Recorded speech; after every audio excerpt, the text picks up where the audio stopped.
All right. So what's going to happen is that we are going to send you some links towards something that is called Miro, which is nothing else than a virtual board. All right. So don't be terrified about the amount of information that is, because we spent some time in actually making it, accessible and digestible. So what's going to happen is that you are going to arrive in a board like this. You will all have edit rights. So there's no need to log in to do anything. You will all have edit rights. Anyone that has a link can edit. And please, what's going to happen, you will see a series of information that we're going to go through together right now. A bunch of cards here. You will see some commands of it. If you want to move, you can just use the arrow and move around. You can use the arrow and move around. You can make it bigger, smaller, and so on. So if you move around, there will be a bunch of category names. So if I zoom out, you will see a lot of them. That will be very useful for the exercise. You will see a I am not sure column, and you will see a concerns column. Okay? So the exercise is the following. Let's go back to the left where we put the rules of the house. So what is going to happen is that we are going to be, well, let's say frankly, we are going to pretend to be all in the same room, or at least the group of people, there will be three for each room, are going to pretend to be in the same room.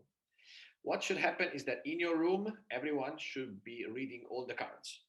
All right, these are 43 cards, I guess, and they all represent example of contents in our P4 sites that we got from all over the world, even known P4 sites. I think we stole some piece of content from known Planet 4 sites. So that's the first thing you should do. You should go through all the cards. It's not a huge exercise. It should be taking like around 5 or 6 minutes, and they should all be pretty familiar to you, as we all manage websites. What's going to happen is that according to whatever is your way of grouping things, whatever is your approach, you should cluster and group cards and do the classic post-it exercise and move cards from the general board into one area or category and name it. All right. So as example, I'm going to take this less meat, more veggies and local agriculture. That's about agriculture. So I'm just going to move these two over here in my veggies category.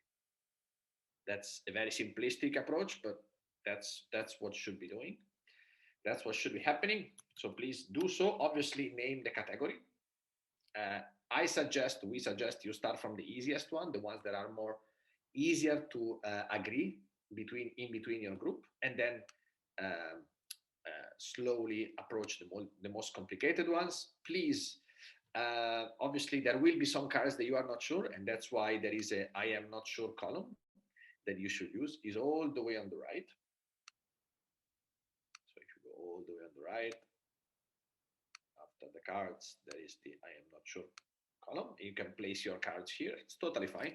There's no right or wrong answer, really. It's just group it as it comes most natural to you, also considering what we have just seen as key takeaways and recommendations.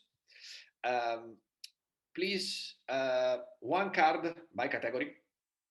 Do not copy and paste cards. You all have edit rights. Please be diligent. There's no wrong or right grouping. If you want to go brutal and invent new groups and new areas, please do so. That's the whole point. Do not rename or change the cards. There may be typos or stuff. Leave them there. The key content should be there. And the whole point over here is to stimulate a discussion to come up with new grouping approaches for content. What's going to happen is that this is going to be lasting 25 minutes, and we are going to, if we have time, regroup. And the groups will have to just share why they grouped the cards in this category and what does it contain.